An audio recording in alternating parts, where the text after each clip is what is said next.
Bismillahirrahmanirrahim.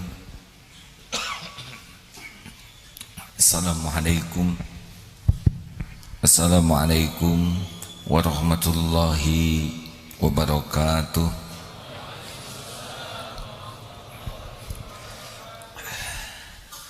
Alhamdulillahi rabbil alamin. Alhamdulillahilladzi khalaqal mauta wal hayata liyabluwakum ayyukum ahsanu amala wa huwal azizul ghafur. Allahumma salli ala sayyidina Muhammad wa ala alihi wa ashabihi ajma'in. Kali ini kita akan mengkaji asma Allah Al-Hakim,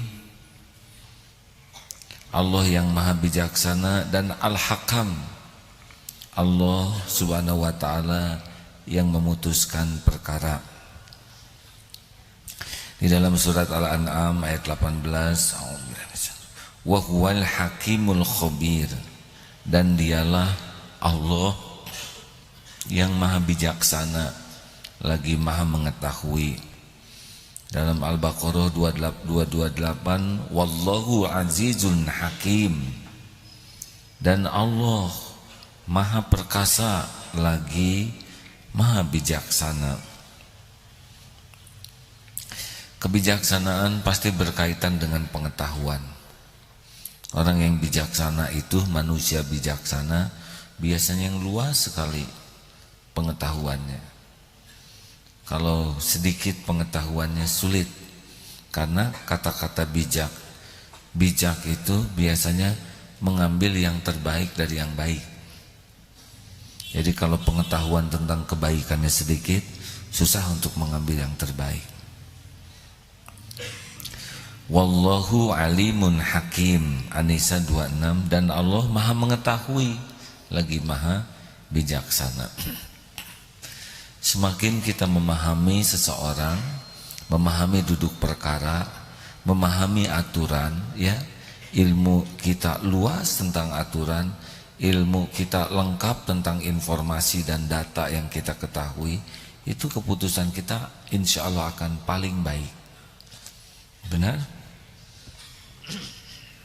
Wa kanallahu wasi'an hakima, dan Allah maha luas karunianya lagi maha bijaksana. Ini hakim. Allah subhanahu wa ta'ala tahu persis siapa kita, karena yang menciptakan kita adalah Allah, yang mendesain kita adalah Allah. Bukan hanya hardware, tapi softwarenya juga. Jadi ini perasaan-perasaan kita tuh Allah yang menciptakan. Sedih, gembira, kita tidak tahu kenapa ada sedih, ada gembira. Cinta, apa itu cinta? Cinta, oh, katanya kita. Tapi nggak dijelaskan bentuknya. Paling mirip kuping gajah, ditusuk pakai tusuk sate. Katanya cinta begitu, tapi kita tidak pernah tahu, kecuali bisa merasakan. Badan greges-greges, jalan kurang laju, kunang-kunang 1001 malam.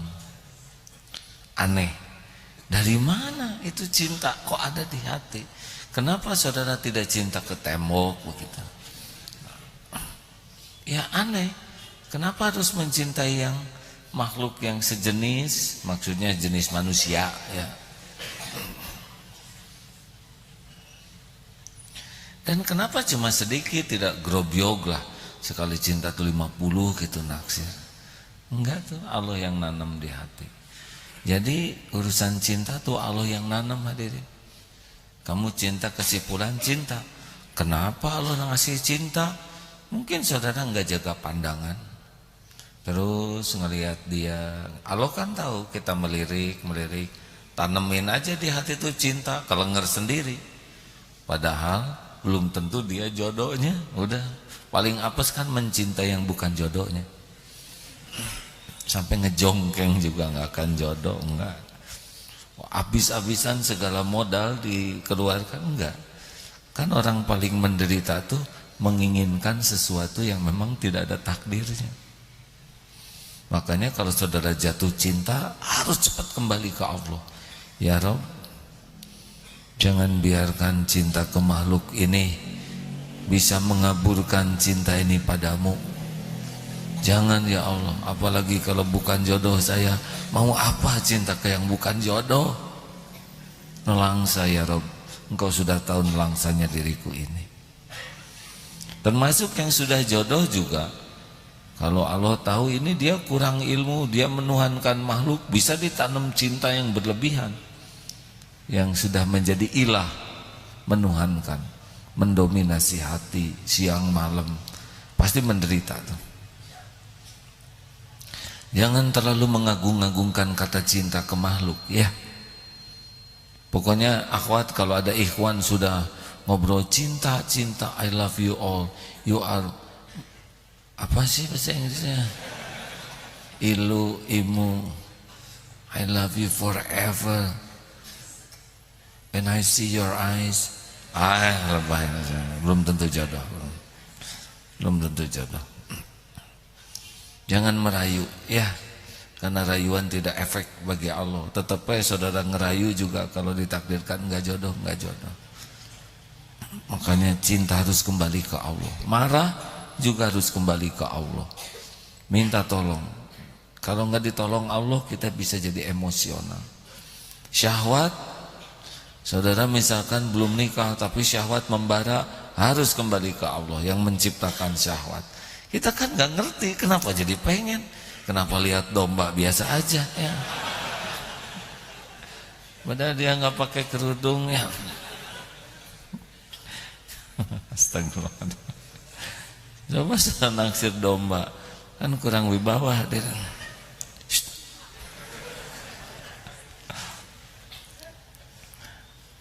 Kalau saudara sudah dilanda keinginan tapi belum ada jodohnya, harus kembali ke Allah.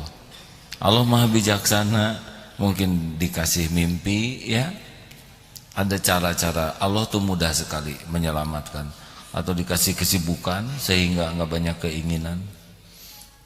Saudara lihat HP terus di sana, kecemplungin oleh Allah ke dalam kloset ya, yang kelelep betulan gitu. Nah, itu juga penyelamatan dari Allah. Atau mata nggak terjaga, dibuat saja kena kuman jadi cindul matanya, susah ngecengnya pakai mata cindul. Itu juga pertolongan Allah. Kembali ke Allah. Allah Maha Bijaksana. Allah tahu keperluan kita karena Dia yang menciptakan keperluan kita semuanya ya. Ini kalau saudara mau nggak dikasih rumah yang besar mewah gitu untuk tinggal di sana, belum tentu mau. Ada yang disuruh milih motor tuh pasti nyari motor bekas. Motor baru enggak pengen. Mobil bagus enggak. Oleh Allah yang Maha Bijaksana diatur tuh keinginan juga. Enggak semuanya pengen Ferrari gitu, enggak. Saudara pasti enggak pengen. Ya. Pertama mah enggak tahu Ferrari itu apa. Yang kedua juga enggak kebayang mau disimpan di mana. Sedang rumah di gang, sekali digas bisa geger otak. Dulu ya AA ada yang mau ngasih pesawat terbang zaman dulu tuh ya. Enggak pengen, udah kebayang parkirnya di mana. Dibawa ke geger kalong kacang, ripuh. Ngedorong ke sini ripuh, ngapung stres. Tapi beberapa orang tuh ngiler lihat pesawat itu. Karena memang udah makomnya buat biaya di airportnya ada begitu. Jadi udah Maha Bijaksana. Ini keinginan ini teh enggak sugan ada yang cakep semua pengen, enggak, kita juga ngukur diri ya. Ini wanita cantik sekali, saudara enggak berani naksir. Saya naksir si eta terjauh teuing. Nanti semua enggak ada yang percaya. Disangka tukang bawa tas kan kurang wibawa. Jadi benar-benar itu sudah diatur oleh Allah yang Maha Bijaksana. Keinginan kita, harapan kita juga dibuat beragam. Betulan hadirin. Kadang saya nggak habis pikir kenapa ada orang yang mau ngurus sampah, tapi tidak ada orang yang menjiwai sekali persampahan. Sekarang bayangkan kalau nggak ada yang mengelola sampah, bagaimana kita? repot, benar? Jadi tidak usah heran kalau tiap orang tuh ada kesukaan. Seperti Garut misalkan tukang cukur di mana-mana. Kuningan toilet gitu ya. Maaf hadirin. Nah, saya suka nanya ya orang Kuningan. Kalau lagi dicukur akan Garut gitu. Begitulah hadirin. Jadi tidak semua orang pengen jadi tukang cukur, benar? Ada yang cuma pengen dicukur. Masya Allah, Masya Allah. Nih kayak saya gitu ya. Memang udah garisnya begini. Bapak kan tentara, cita-cita benar-benar bulat pengen jadi tentara dulu, pengen masuk akabri. Tapi dah oleh Allah tuh dipasin tingginya jadi enggak bulat gitu masuk akabri tuh. Adik-adik tinggi yang enggak punya cita-cita akabri. Karena enggak supaya enggak masuk ke sana. Begitulah takdir, ya. Jadi maha bijaksana semuanya itu. Sempurna, sempurna, enggak ada yang cacat, enggak ada yang kurang, enggak ada yang salah, enggak ada yang meleset, enggak ada yang ketukar, enggak ada yang kelebihan. Sempurna semuanya tuh, bijak sekali. Walaupun Mas Punto enggak ada mata, enggak ada kaki, enggak bisa jalan, tetap bisa umroh. Ke sana susah naik pesawat, digotong, ya. Tawaf susah, dah nggak kelihatan, didorong. Makanan susah, disiapkan ke meja. Maha bijaksana, benar? Jadi nggak boleh berburuk sangka ke Allah, ya, nggak boleh. Nah sekarang tentang Allah. Hakam Al-An'am ayat 114. Afaqairullahi abtaqi hakama. Maka patutkah aku mencari hakim selain kepada Allah? Wa huwa khairul hakimin. Dan dialah Allah hakim sebaik-baiknya. Jadi saudaraku sekalian, jangan takut dengan pengadilan dunia. Di dunia mah susah adil sempurna, benar?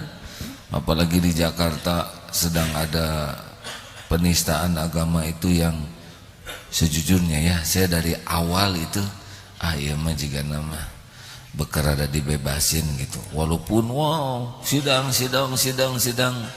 tapi hati kecil saya ini pasti tuntutannya sangat ringan. Karena memang dari awal juga perlakuannya sudah beda. Sudah yang lain penista agama ditangkap, ini enggak. Yang lain sidangnya hanya mendatangkan MUI dan sebagainya, sudah saksi ahlinya udah jelasnya petok ya, divonis. Kan bukan sekarang menistakan agama. Bukan hanya ke Islam, ke agama lain juga hukum. Ini mah udah lama sekali segala saksi dikeluarin. 3 organisasi terbesar di Indonesia, MUI, Muhammadiyah, Nahdlatul Ulama sudah diminta, kecebek teh. Dakwaannya menicemen ya. Makanya besok mau ke Masjid Istiqlal, mau doa aja ke yang maha menguasai setiap segala takdir. Kita doa. Kita mah tidak akan mengintervensi pengadilan, mending minta tolong ke Allah yang menguasai setiap hakim. Kan hakim itu ada 3 jenis. Sudah lihat di Facebook? Nih, hakim itu ada 3. Ini hadis riwayat Tirmizi. Rasulullah SAW bersabda, hakim itu ada 3, 2 di neraka dan 1 di sorga. Seorang hakim yang menghukumi secara tidak benar, padahal ia tahu mana yang benar, maka ia di neraka. Hakim tuh kasihan tuh, gayanya sebentar di dunia, tapi di akhirat dia tahu ini benar, tapi dia menghakimi dengan cara yang tidak benar. Tidak selamat itu hakim, pasti. Yang kedua, hakim yang bodoh lalu menghancurkan hak-hak manusia, maka ia di neraka. Ini hakimnya bodoh, dia seenaknya saja, sekepikirnya, maka dia sehingga orang teraniaya, dia di neraka. Dan yang ketiga, hakim yang menghukumi, memutuskan dengan benar, maka ia masuk surga. Nah hadirin sekalian, hati-hati kalau saudara jadi hakim ya. Jangan sampai bisa kebeli oleh uang, jangan kalah oleh tekanan, karena keputusan itu benar-benar akan berdampak bagi dirinya sendiri dunia akhirat. Dia akan memikul sesuatu yang sangat besar di akhirat nanti. Nah, jadi besok saya ke Istiqlal untuk sholat Jumat di sana dan berdoa sama-sama ya. Atau jauh-jauh nggak apa-apa, kan saya mau ke sana ya. Saudara jangan. Mudah-mudahan kalau yang Jumatannya 1 juta, 2 juta mungkin ya, mungkin lebih khusyuk dan lebih berdampak. Saya tidak ngajak saudara-saudara, tapi kalau mau bagus ya. Para penyimak Facebook dan Tauhid TV juga ke sana besok. Kalau Darul Tauhid ya seperti biasa, besok tuh bagian beberes, bagian sapu-sapu, bebersih bersama yang lain-lainnya. Teruskan.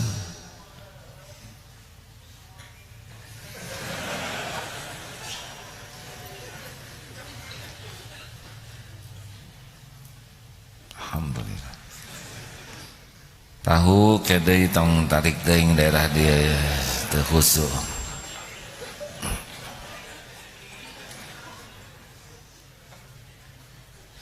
Tahu cicing heula nya ini Jepang ngawasan. Teruskan sudah tahu wae. Surat Asy-Syura ayat 10 sampai 12. Surat Asy-Syura ayat 10 sampai 12. Kita harus tahu bahwa hakim itu akan menjadi adil. Seorang hakim itu menjadi adil kalau dua hal. Satu, memiliki fakta yang sangat lengkap, tak terbantahkan, benar? Dan yang kedua, memang mengetahui hukum yang seadil-adilnya. Ada fakta, ada aturannya. Nah, dan tiada yang paling mengetahui seseorang yang akan diadili selain Allah. Karena Allah Maha tahu, Maha melihat, Maha mendengar, Maha tahu isi hati, Maha menyaksikan segala yang dilakukan, tidak ada yang tersembunyi. Famay ya'mal mithqala dzarratin khairan yarah wa may ya'mal mithqala dzarratin syarran yarah. Seperti hakim mau mengambil keputusan kan cari bukti, cari rekaman, benar? Cari rekaman, cari foto, cari videonya, cari tulisannya, diidentifikasi di ruangannya. Wah, begitu rumit untuk memutuskan hukuman. Udah gitu dibuka bagaimana dalam kitabnya tentang yang adil itu yang mana, yang cocok. Nah, Allah Maha tahu apapun yang kita lakukan, yang terang-terangan, yang sembunyi-sembunyi, yang rame-rame, yang sendiri. Tidak bisa berkelit, semuanya bersaksi nanti ini. Nanti kita dengar bagaimana kulit bisa bersaksi. Asy-Syura ayat 10 sampai 12. Tes. A'udzu billahi minasy syaithanir rajim. Bismillahirrahmanirrahim.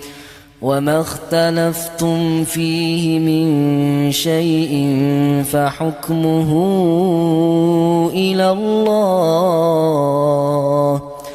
ذلكم الله ربي عليه توكلت وإليه أنيب فاطر السماوات والأرض جعل لكم من أنفسكم أزواجا ومن الأنعام أزواجا يذرأكم فيه ليس كمثله شيء وهو السميع البصير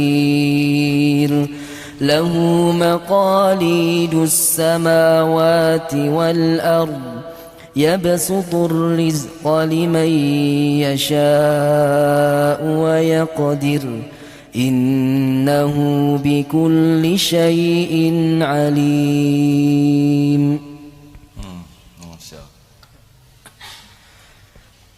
tentang sesuatu apapun kamu berselisih, maka putusannya terserah kepada Allah. Yang mempunyai sifat-sifat demikian, itulah Allah, Rabbku. Kepadanya lah aku bertawakal, dan kepadanya lah aku kembali. Dialah Allah pencipta langit dan bumi.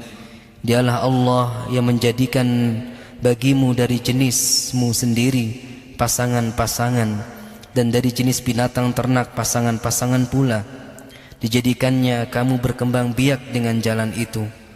Tiada sesuatu pun yang serupa dengan Dia, dan Dialah Allah yang maha mendengar lagi maha melihat. Kepunyaannya lah perbendaharaan langit dan bumi. Dia lapangkan rezeki bagi siapa yang dikehendakinya dan menyempitkannya. Sesungguhnya Dialah Allah maha mengetahui segala sesuatu. Jelas ya. Jadi udah pastilah keadilan itu hanya bersama Allah Subhanahu wa taala.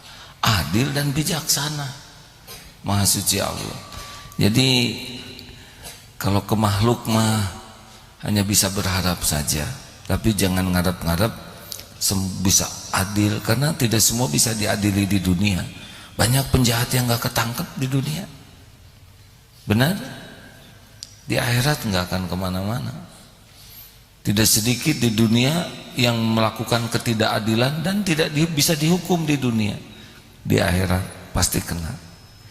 Makanya kalau saudara diperlakukan tidak adil oleh orang gitu ya, tenang, di dunia tidak akan beres semuanya. Di akhirat bakal diadili.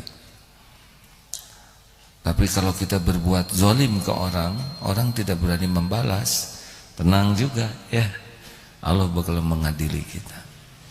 Itulah sebabnya kita kalau bisa taubat nasuha itu, kita beresin semua urusan kita di dunia ini, supaya di akhirat aman. Kita akan dengar ayat-ayat tentang kulit bersaksi, supaya kita tahu bahwa di akhirat nanti gak bisa lepas nih. Kita gak bisa lari dari apa yang kita lakukan. Surat apa? Surat Fussilat ayat 22. Bismillahirrahmanirrahim. وما كنتم تستترون أن يشهد عليكم سمعكم ولا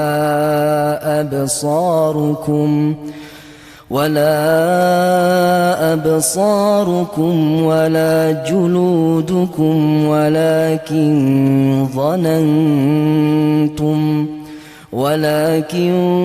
ظننتم أن الله لا يعلم كثيرا مما تعملون.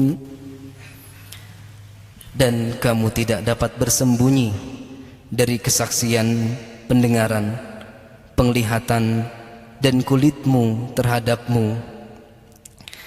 Tetapi engkau mengira Allah tidak mengetahui banyak tentang apa yang kamu lakukan. Aduh. Jadi maaf ya, orang yang pacaran itu enggak berdua itu rame di ruangan ini. Walaupun dikunci, digelapin gitu. Malaikat kira-kira ada di sana? Ada, mencatat semuanya. Tidak ada yang lepas. Malaikat juga bersaksi. Kulit bersaksi, semuanya bersaksi. Maaf ya, yang berzina itu kasur bersaksi, spray bersaksi, lampu bersaksi, tanggal sekian, jam sekian orang ini melakukan maksiat. Enggak bisa lepas sama sekali. Tapi kalau berbuat baik bersaksi, ini duduk, aduh barusan saya kentut, nanti dia bersaksi enggak? Enggak usah rewel ya. Makanya tahan atau hadirin. Gimana nih kalau sajadah saya kentutin dia bersaksi juga? Insya Allah baik-baik aja ya. Tapi ini bersaksi. Kalau sholat fardu udah selesai, sholat sunnah kan disunahkan bergeser, nambah saksi juga. Semua bersaksi. Ini tempat saya bersaksi, handphone bersaksi nih. Pakai nelpon siapa, WA siapa. Bukan di dunia aja udah gampang ngebajak ini. Ini gampang hadirin. Ini mungkin ini udah dibajak juga nih, nggak apa-apalah. Sing saroleh yang ngebajak ya. Udah ngomongnya juga yang baik-baik. Bener, di dunia saja sudah mudah sekali melacak dan membajak tulisan suara. Allah yang menakdirkan semua itu supaya kita tahu, kita juga nggak akan luput. Jelas?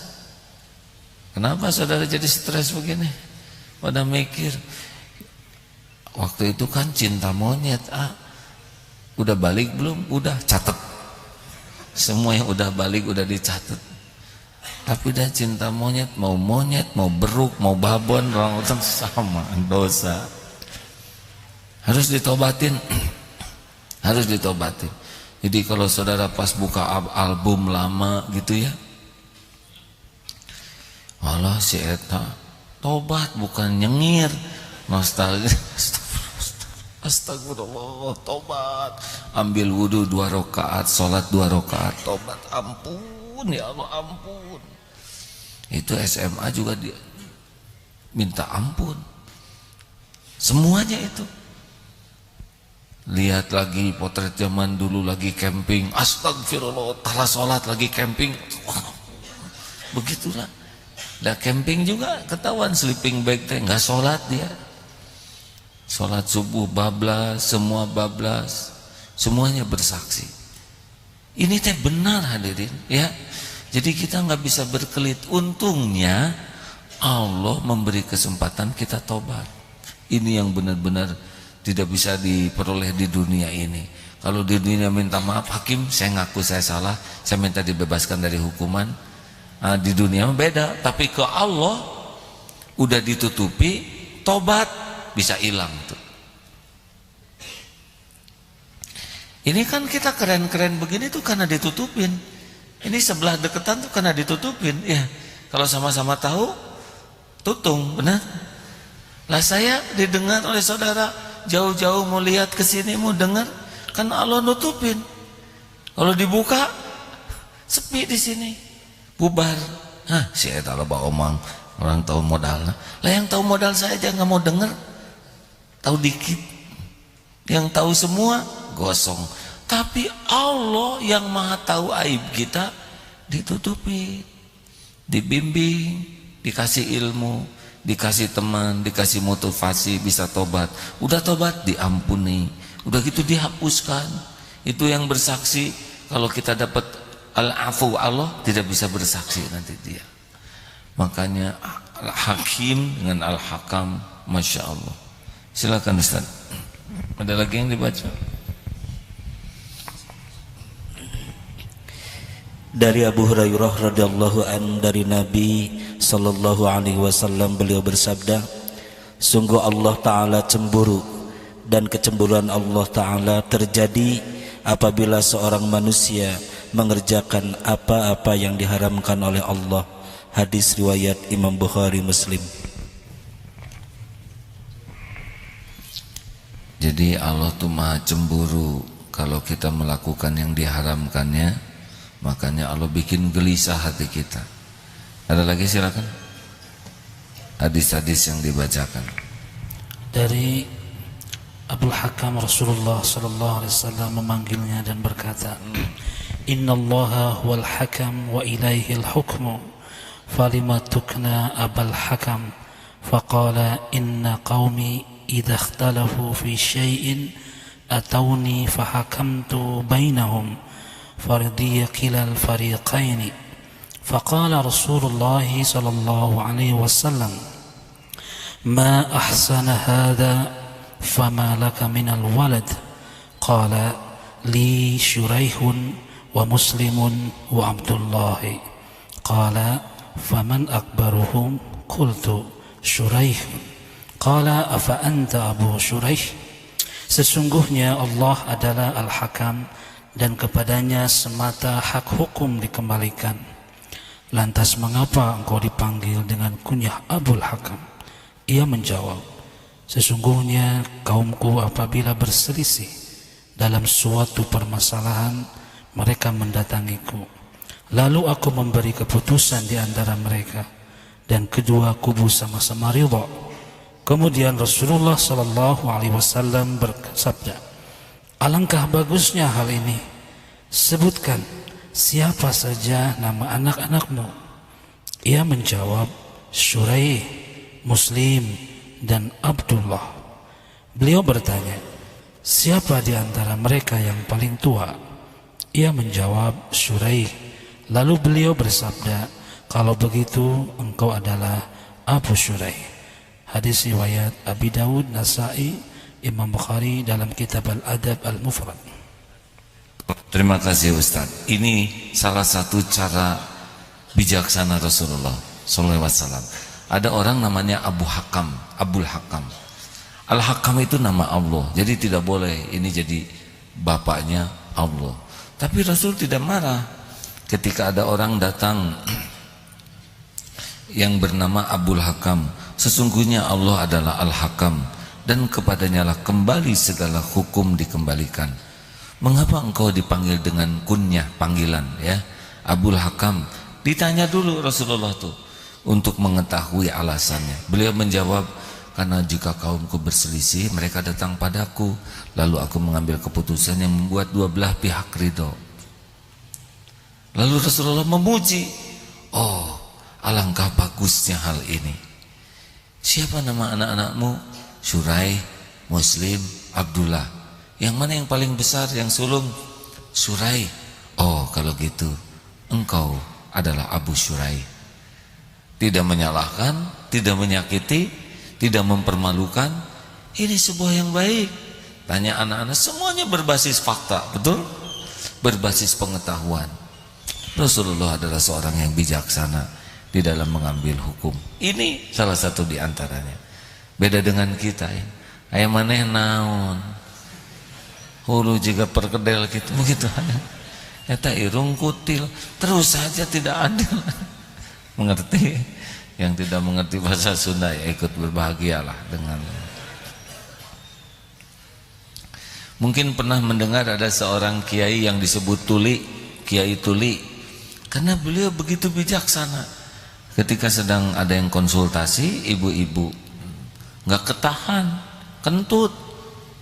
Saya tidak perlu contohkan bunyinya ya, toet misalkan, tidak begitu. Pokoknya pret, begitulah ya. Aduh, langsung si ibu ini merasa sangat malu. Dengan pengetahuannya kiai ini menjaga perasaan ibu. Saya ini kurang pendengaran, kalau mau bicara lebih keras. Yai kurang keras, Yai. Nah, si ibu tenang. Tadi pret itu di bawah nada dasar, nada standar Yai. Yai gini, saya itu ada masalah. Sampai ibu ini pulang, sampai orang-orang mengenal ini Kiai Tuli demi menjaga perasaan si ibu. Bijak tidak begitu? Ada ibu-ibu yang bijak. Anaknya yang sulung, kakak yang motong. Ada pisang pengen dibagi dua, si sulung kekeh ingin motong, karena pasti dia pengen yang gede. Kata ibunya, boleh kakak, kalau kakak yang motong, adik yang ngambil duluan ya. Dia mikir kalau gede sebelah si ada yang ngambil. Tuh ya, rada telat memang kita, nggak apa-apa dari ini. Hal-hal seperti ini tuh oleh orang-orang yang punya wawasan luas, kemampuan mengendalikan emosi, benar? Jadi kalau seorang hakim emosional tidak bisa. Hakim tuh harus benar-benar nggak punya kepentingan apa-apa selain takut ke Allah di dalam menegakkan hukum. Nah, mudah-mudahan ini jadi inspirasi bagi kita. Dan kita jangan sembarang menghakimi orang. Hati-hati nih. Kemarin ada yang dari jamaah tablik. Saya respect sekali kepada beliau karena tahu perjalanan spiritual beliau dari awam berusaha berubah ya. Sempat juga di sini dan sekarang bergabung, sering khuruj ke beberapa daerah. Kemarin jumpa, udah beda keyakinannya ke Allah juga, masya Allah bulat. Apa yang dirasakan selama sering Masya Allah, dengan khuruj ini saya bisa bertemu dengan banyak orang, bisa belajar dari banyak pihak, ketemu dengan banyak ulama, ketemu dengan berbagai negara orang dengan suku, bangsa, bahasa, kebudayaan. Saya bisa belajar banyak. Saya bisa belajar banyak dari kelebihan orang, baik yang mau ke masjid maupun yang tidak mau ke masjid. Mereka kan sering ngetuk-ngetuk pintu, ya, luar biasa. Apa kesimpulannya? Kesimpulannya saya tidak berani menghakimi orang, karena saya tidak tahu bagaimana Allah menilai seseorang. Paling kita tahu sedikit saja. Pernah kami juga, wah itu jamaah bid'ah, ya nggak apa-apa. Bagaimana mungkin sedang saya lihat orang-orang yang tulus berdakwah, pezina ngasih minum seekor anjing saja yang kehausan, dan Allah suka menghargai, bisa diampuni dosanya. Bagaimana orang yang berusaha keras untuk patuh ke Allah, yang siang harinya jaga wudhu, malamnya tahajud, pandangannya dijaga, mereka disebut ahli neraka hanya karena beda pendapat. Saya mah tidak berani menghakimi, gitu. Makanya kalau saudara disebut, jangan mengatakan ini sesuai dengan Quran dan Sunnah. Saya sih nggak berani ngomong gitu. Paling beraninya begini, ini sesuai dengan yang saya pahami saat ini dari Al-Quran dan Sunnah.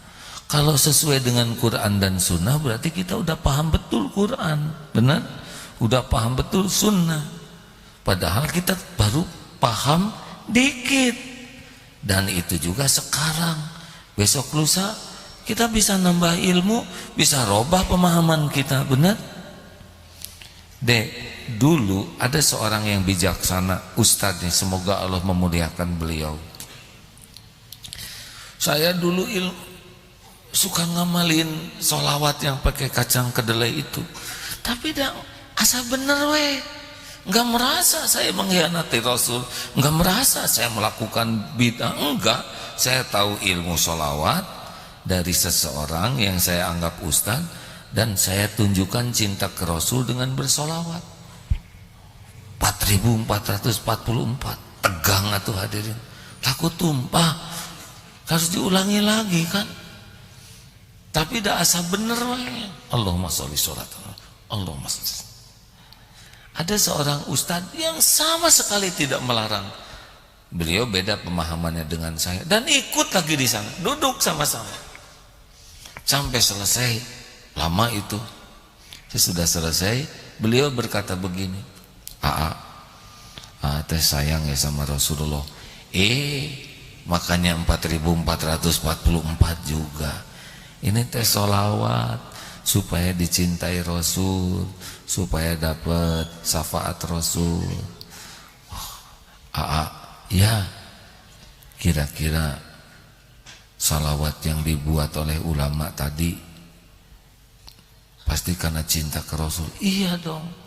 Kalau dibandingkan dengan sholawat yang dicontohkan Rasul, menurut bagus yang mana? Saya mikir, Rasulullah pasti dibimbing oleh Allah, ulama juga cinta, tapi kalau yang pasti benar adalah yang dicontohkan Rasul. Ya pasti yang dicontohkan Rasul atau Ustaz yang paling bagus karena dibimbing oleh Allah. Oh gitu ya ya. Iya. Udah ya, assalamualaikum, pulang. Nggak nyuruh, nggak melarang. Nah saya jadi ngahulang ada. Mikir aja. Wah, mulailah saya pelajari ilmu sholawat lainnya. Seperti apa sih yang sahih, mana itu yang hasan, mana yang doi. Saya buka juga para ulama yang mana. Akhirnya saya milih yang lebih sederhana saja, ya. Halo? Ya, itu saya kagum. Beliau tidak nyuruh, tidak melarang, tidak kelihatan merendahkan. Beliau duduk sama-sama menyelesaikan walaupun tidak melakukan hal yang sama, dengan sabar. Beliau nunggu sampai tuntas. Udah gitu bicaranya juga nggak ada nyerang sama sekali. Bahkan sesuai dengan ditanya tujuannya apa, tujuannya cinta ke Rasul, ingin mengamalkan sunnah Rasul, dibantu saja untuk berpikir mana yang terbaik di antara yang baik. Udah gitu udah, saya ngambil keputusan tanpa disuruh, tanpa dilarang. Menurut saya ini bijaksana. Menurut saudara bijaksana enggak sih? Enak dengernya? Coba kalau lagi sholat, naon ieu teh kops ya, bid'ah dolalah. Kira-kira saya bagaimana? Gitu, ada bisa berantem di sana.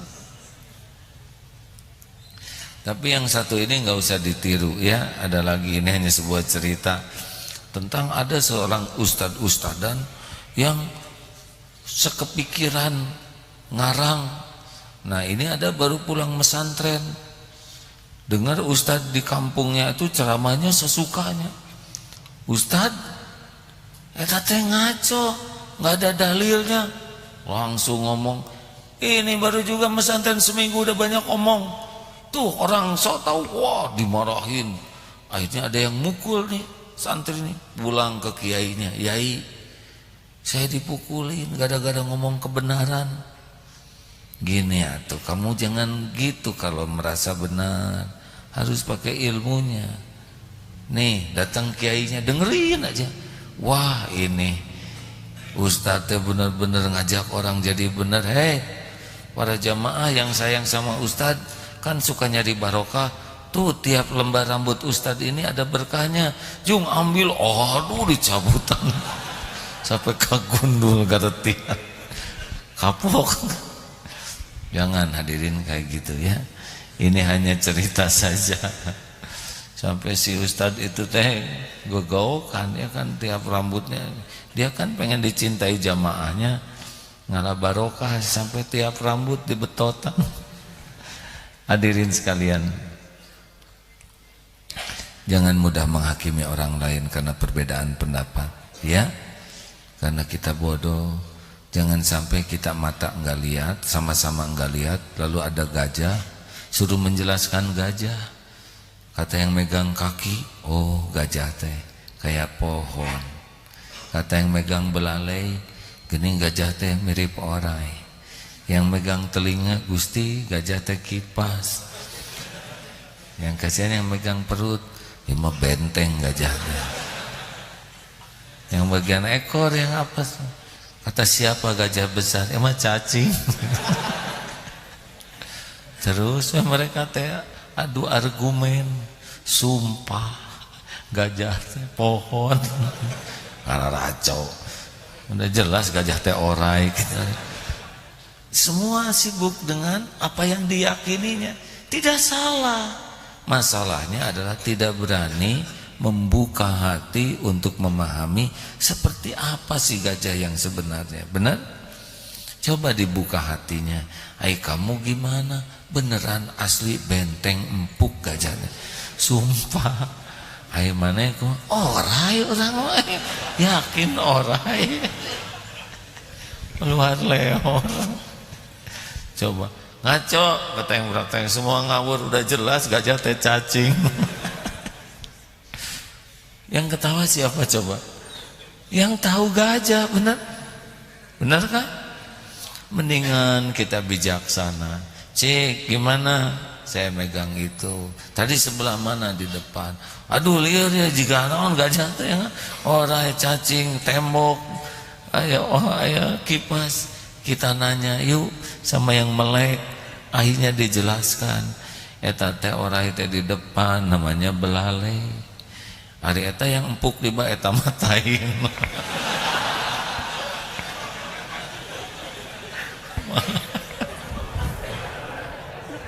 Ini beda lagi. Dia telat datangnya hadirin.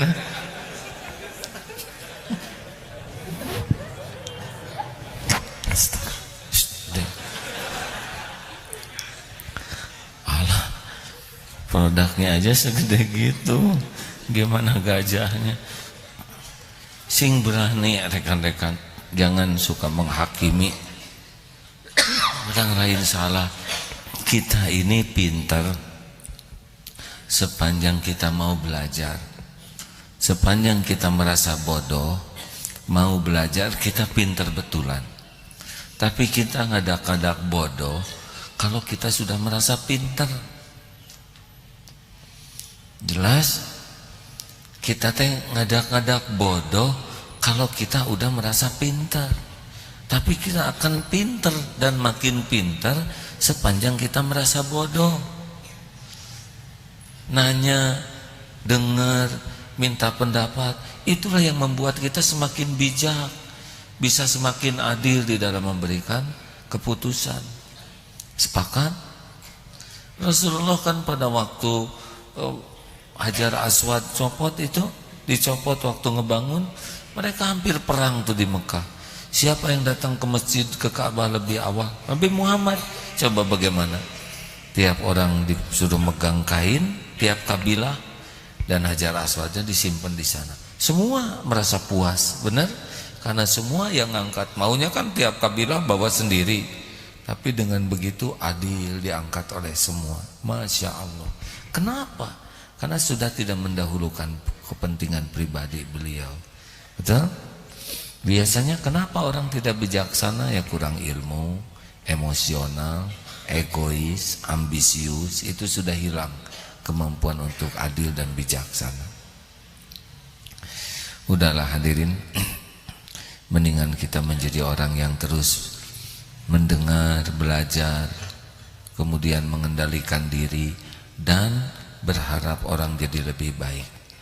Saya diminta oleh guru saya AA, kalau AA takdirnya jadi ustadz, jadi kiai, jangan pernah merasa lebih, maksimal sama. Yang benar kita itu di bawah, merasa di bawah. Artinya kita bagian berkhidmat.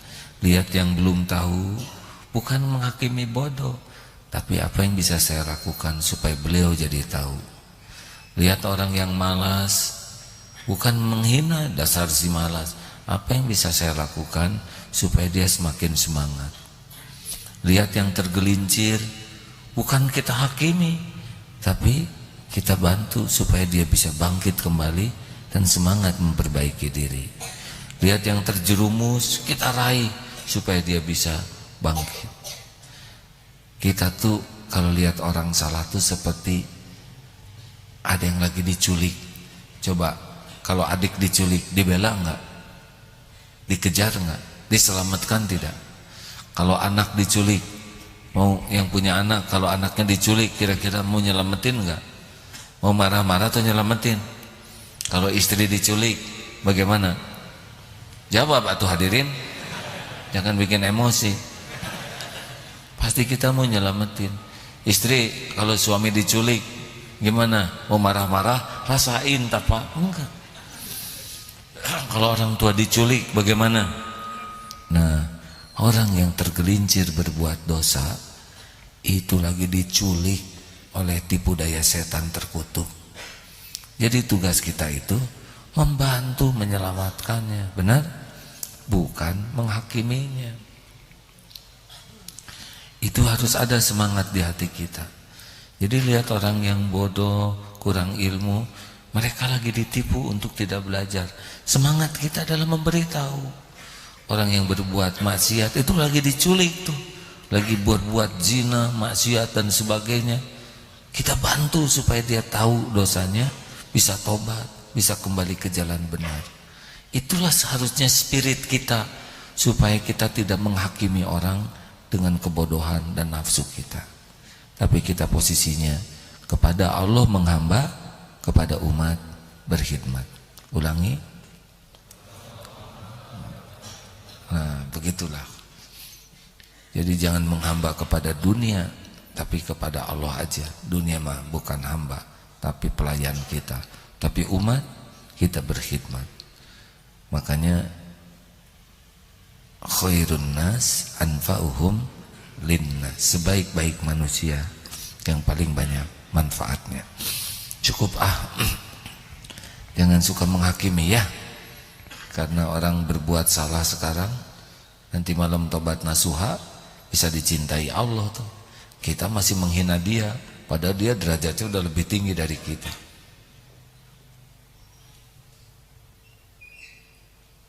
Kenapa ngangguk semua? Masih ingat tentang Freddy Budiman? Kurang bagaimana itu? Udah divonis berlapis-lapis, dipindah ke rutan, di rutan masih beraksi, akhirnya dipindah ke Cilacap dan vonis hukuman mati. Tapi kan berapa bulan sebelum hukuman mati dapat hidayah. Ramadan 10 kali katanya hataman Quran. Di sini ada yang hatam enggak? Itulah masalah kita. Hatam, dari wajahnya aja mencurigakan yang menghatamkan 10 kali. Kerjanya sholatnya nangis yang saya baca itu ya. Malam Jumat pada waktu itu tuh, ini kisah nyata hadirin. Tengah malam saya lagi tidur di mihrab di sini. Tiba-tiba mimpi jalan-jalan sama Freddy Budiman. Saha eta? Nggak kenal, nggak apa, cuman tahu beritanya aja. Ngobrol pakai gamis putih, baik, wajahnya tuh ramah, ngobrol gitu. Saya lupa ngobrolin apa. Di jalan sana sini bareng. Bangun itu jam 3 tuh, apa ini? Langsung buka ini berita apa nih? Freddy Budiman. Pas ternyata jam 1 malam itu lagi dieksekusi, tembak mati di Cilacap. Entah bagaimana itu jadi ada di mimpi saya ya. Tapi sampai sekarang nggak ada tuh di hati tuh benci atau enggak tuh. Saya rasanya respect aja. Takdir Allah ketemu dengan ibunya, dengan saudaranya. Ya kalau Allah mau mah mengampuni dosa, Allah Maha Pengampun. Makanya jangan meremehkan lihat orang yang berdosa lalu tobat.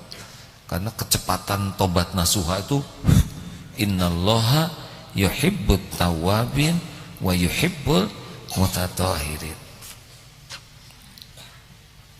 Ada yang sudah membunuh orang 99. Ini kisah Bani Israel itu. Saya mau tobat nih. Emang dosa kamu apa? Saya udah ngebunuh 99 orang. Hah? Jahat bener kamu. Orang kayak gini mah gak diampuni. Jadi 100 saja ada yang ngomongnya mungkin. Makanya jangan salah ngomong hadirin. Ngomong sama pembunuh gitu jadi genap hadirin. Tapi dia tetap galau. Ini cerita ya dari Rasul ceritanya juga. Akhirnya ketemu dengan seseorang, kamu harus pindah, jangan di kampung ini. Di sini susah tobat. Pergi ke kampung itu, di sana orangnya baik-baik, bisa membimbingmu tobat. Akhirnya dia pergi. Di jalan meninggal. Malaikat rahmat dan malaikat azab diskusi. Ini manusia berlumur dosa. Dia diazab karena belum tobat. Kata siapa? Dia sudah niat tobat, makanya dia udah jalan. Akhirnya diukur tuh. Ya begitulah Allah ingin memperlihatkan rahmatnya. Sesudah diukur, ternyata orang ini meninggal 1 jengkal lebih dekat ke tempat kampung yang dia tuju untuk bertobat. Ini ilustrasi ini bukan sembarangan. Ini rahmat Allah hadirin. Orang yang sudah begitu banyak dosa ingin tobat, belum sempat ya menemukan tempat tobat, tapi dia sudah melangkah untuk mencari jalan tobat. Ilustrasinya udah diampuni itu. Nah kita kan nggak tahu bagaimana perjuangan orang untuk tobat dari dosa-dosanya, betul? Benar enggak? Bagaimana kita berani menghakimi orang? Kita nggak tahu air matanya malam-malam bagaimana takut ke Allah. Bagaimana remuk perasaannya pada waktu tahajud, kita kan nggak tahu. Bagaimana menggigilnya takut akan kematian, kita nggak tahu. Makanya jangan suka menghakimi orang. Lebih baik membantu, berkhidmat supaya jadi jalan orang lebih baik. Terima kasih hadirin. Cukup.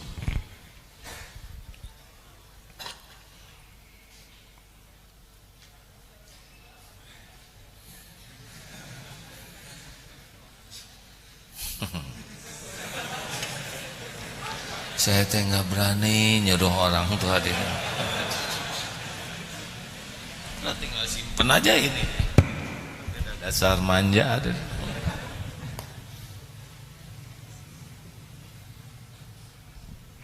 Alhamdulillah. Kepada ikhwan dan akhwat yang akan ikut sholat Jumat di Istiqlal, silakan berkumpul di lapangan Sentral 5 sana sesudah kajian ini. Harus izin orang tua yang masih ada orang tua ya. Tong ujuk pelenyeng yang punya istri juga jangan belecet ke sana. Nanti istri jari. Apalagi istri ujuk-ujuk ikutan ke sana. Suami nggak tahu apa-apa, jangan. Harus pakai prosedur yang baik supaya niat baik bisa berhasil baik ya. Kita tidak sebanyak biasa mengirim.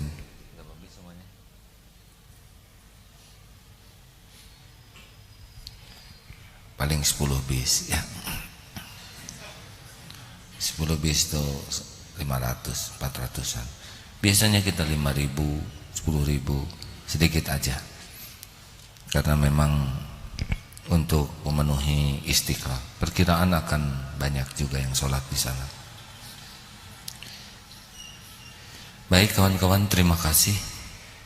Mudah-mudahan ada hikmahnya ya. Jangan mudah memvonis seseorang tanpa ilmu yang luas, tanpa kemampuan mengendalikan emosi, tanpa niat yang lurus. Lebih baik kita posisinya khidmat, melayani terus. Karena Allah yang maha adil juga menutupi aib kita. Penutup nih, kalau kita bikin salah, maunya diapain oleh orang lain? Dimaafkan atau dimaki-maki? Mau diungkit-ungkit atau ditutupi? Mau dimaafkan sebelum kita minta maaf atau sesudah kita minta maaf? Kan? Perlu disebut-sebut nggak kesalahan kita? Kalau kita ingin seperti itu diperlakukan orang, perlakukan orang lain kepada kita, oleh kita juga begitu. Maafkan sebelum meminta maaf. Jangan suka diungkit-ungkit, jangan dipepet-pepet, jangan dikekesek ya. Sebagaimana kita juga. Mau nggak didoain oleh orang lain kalau kita bikin salah sama dia? Nah, kita juga ngedoakan orang. Itulah sikap bijaksana. Insya Allah kembali kepada kita ya. Terima kasih sahabat-sahabat. Siap-siap bagi yang akan berwakaf, wakaflah sambil kita membaca ayat-ayat Al-Quran. Silakan. Oh, sebentar. Malam Jumat yang akan datang siapa?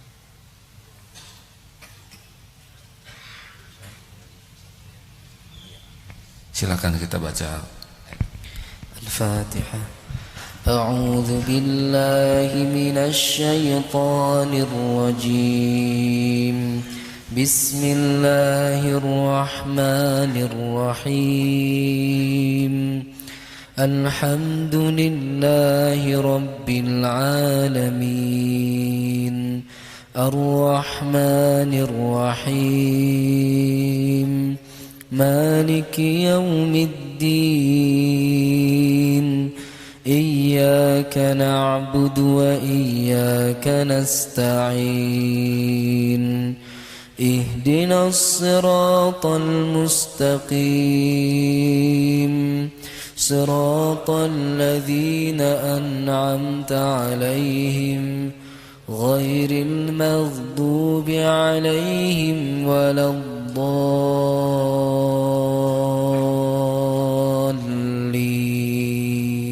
آمين. بسم الله الرحمن الرحيم.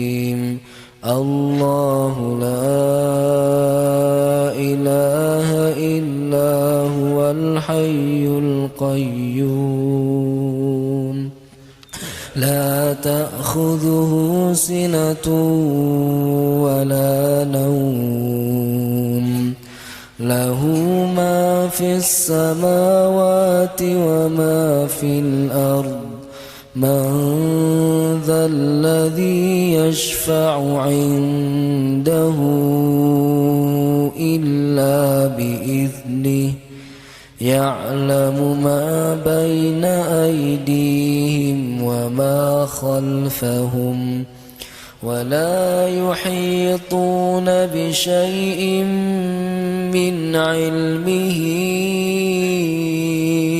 إلا بما شاء وسع كرسيه السماوات والأرض ولا يؤوده حفظهما وهو العلي العظيم بسم الله الرحمن الرحيم قل هو الله أحد الله الصمد لم يلد ولم يولد ولم يكن له كفوا أحد بسم الله الرحمن الرحيم قل أعوذ برب الفلق من شر ما خلق ومن شر غاسق إذا وقب ومن شر النفاثات في العقد ومن شر حاسد إذا حسد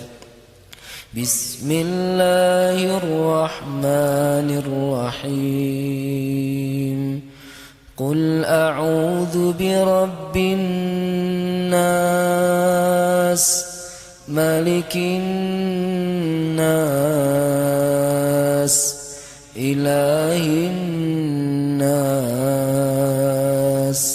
من شر الوسواس الخناس الذي يوسوس في صدور الناس من الجنة والناس اللهم صل على سيدنا محمد وعلى آله وأصحابه أجمعين. Hadirin, mari sejenak kita tundukkan hati. Kita buka lembaran-lembaran yang pernah kita jalani. Kita jujur untuk melihat apa yang sudah pernah kita lakukan, sambil kita mohon ampunan Allah dengan beristighfar. Allah tahu persis apapun yang kita lakukan, tapi Allah menutup-nutupi sehingga orang lain tidak tahu kebusukan kita yang sesungguhnya.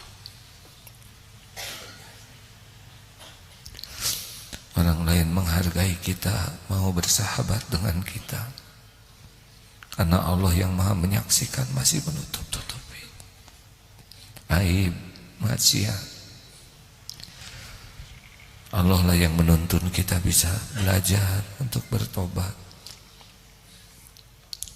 Dan Allah menjanjikan majelis ilmu, majelis zikir adalah salah satu tempat Allah mengampuni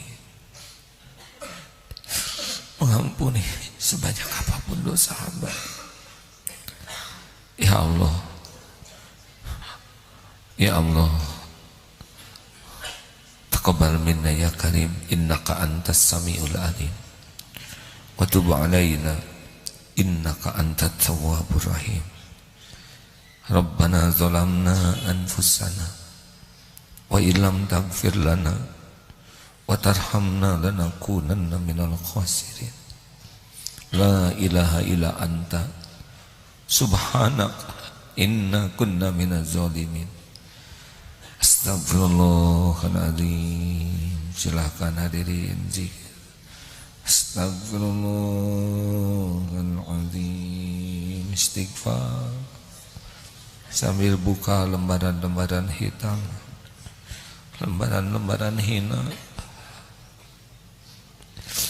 Istighfar yang masa lalunya kelam, istighfar yang masa lalunya hitam.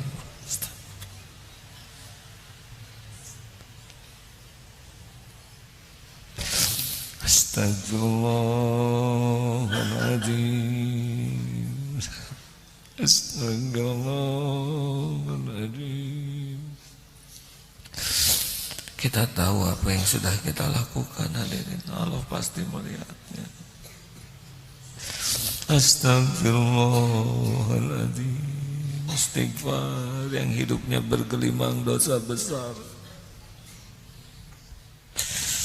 Astagfirullahaladzim. Istighfar yang musyrik, yang punya Tuhan lain selain Allah, yang menuhankan nafsu, menuhankan syahwat,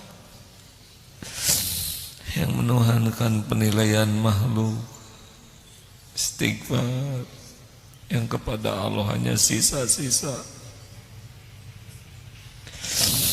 Istighfar yang hidupnya munafik,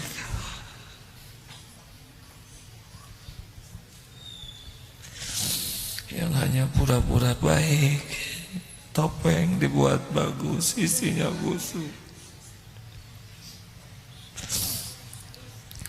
Istighfar yang pernah durhaka kepada ibu bapak, yang air susu dibalas air tuba,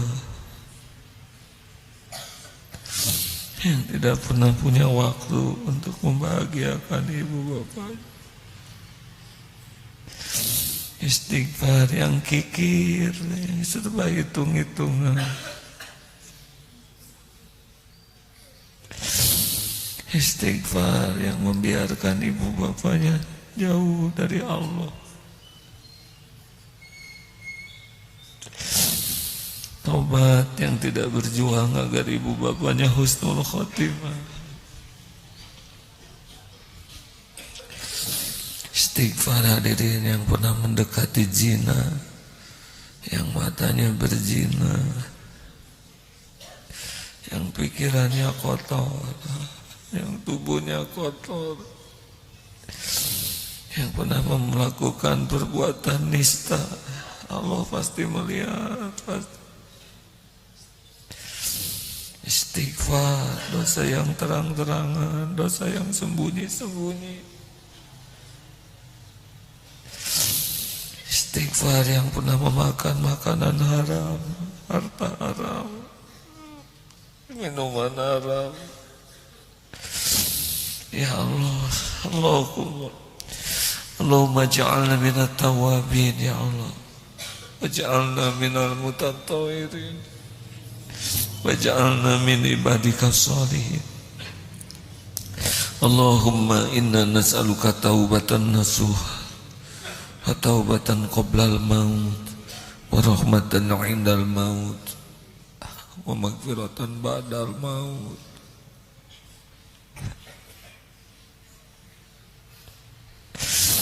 Allahumma hawwin alaina fi sakaratil maut.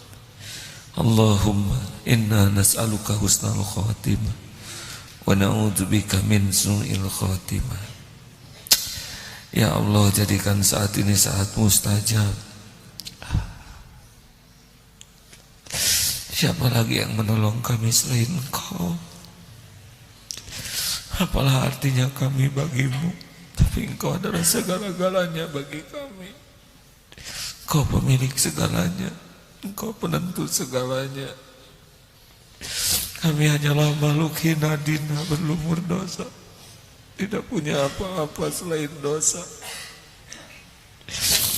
Engkau tahu amal kami tidak pernah ikhlas, ibadah kami sangat jarang khusyuk. Tapi kami percaya Engkau Maha Pengampun, Maha Pengabul doa. Taqabbal minna ya Karim. Hadirin, doalah masing-masing. Ya Hayyu ya Qayyum bi rahmatika nastaghith. Amin ya Allah.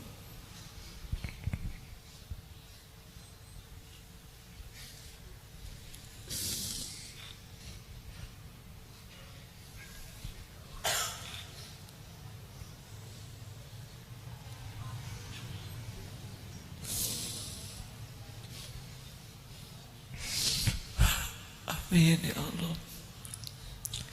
Doakan guru-guru kita.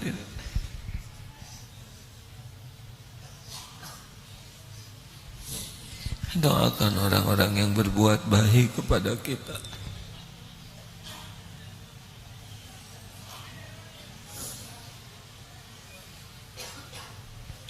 Allahumma ighfir lana wa liwalidina warhamhum kama rabbawna shighara. Rabbana hab lana min azwajina wa dhurriyyatina qurrata a'yun waj'alna lil muttaqina imama. Allahumma ighfir lil mu'minina wal mu'minat wal muslimina wal muslimat al ahya'i minhum wal amwat. Ampuni guru-guru kami ya Allah, ampuni sahabat-sahabat kami, ampuni tetangga-tetangga kami ya Allah, ampuni sanak saudara kami, ampuni para pemimpin kami dan bimbing ya Allah menjadi pemimpin yang adil. Ya Allah, karuniakan keadilan bagi kami semua ya Allah. Bimbing agar hamba-hambamu yang kau beri amanah bisa bersikap adil ya Allah. Allahumma a'izal Islam wal muslimin, Allahumma ansur mujahidin fi kulli makan. Allah, tolonglah saudara kami yang teraniaya dimanapun ya Rabb, di penjuru bumi manapun. Engkau maha perkasa menolong mereka ya Allah. Ya Allah, jadikan masjid ini salah satu tempat yang kau berkahi, tempat kami mengenalmu ya Allah, tempat kami semakin dekat denganmu. Pilihlah kami menjadi hamba-hamba yang kau ridhoi ya Allah. Jadikan umur yang tersisa ini seluruhnya di jalanmu ya Allah. Istiqomahkan ya Rabb, jangan cabut nikmat iman ini. Rabbana atina min ladunka rahmah wa hayyi lana min amrina rasyada. Sembuhkan yang sedang sakit ya Allah, berikan rezeki yang halal barokah, cukupi ya Allah. Undang ke Baitullah ya Karim, undang ke Baitullah ya Allah. Allahumma ja'alna hajjan mabrur wa sa'yan masrur wa qanban maghfur. Ya Allah, berikan jodoh terbaik yang menantikannya, pernikahan barokah, rumah tangga sakinah ya Allah. Berikan keturunan yang soleh solehah, hafiz hafizah. Lindungi kami dari bala fitnah wal musibah.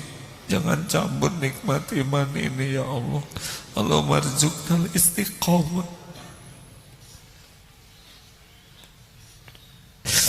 Ya muqallibal qulub, sabit qulubana ala din. Jangan cabut nikmat iman ini ya Allah. Karuniakan kepada kami husnul khotimah. Jadikan kami semua ahlul jannah. Rabbana atina fid dunya hasanah wa fil akhirati hasanah wa qina adzabannar. Subhana rabbika rabbil izzati amma yasifun wa salamun alal mursalin walhamdulillah. Alhamdulillah, doa akhir majlis. Subhanakallahumma wa bihamdik asyhadu an la ilaha illa anta astaghfiruka wa atubu ilaik.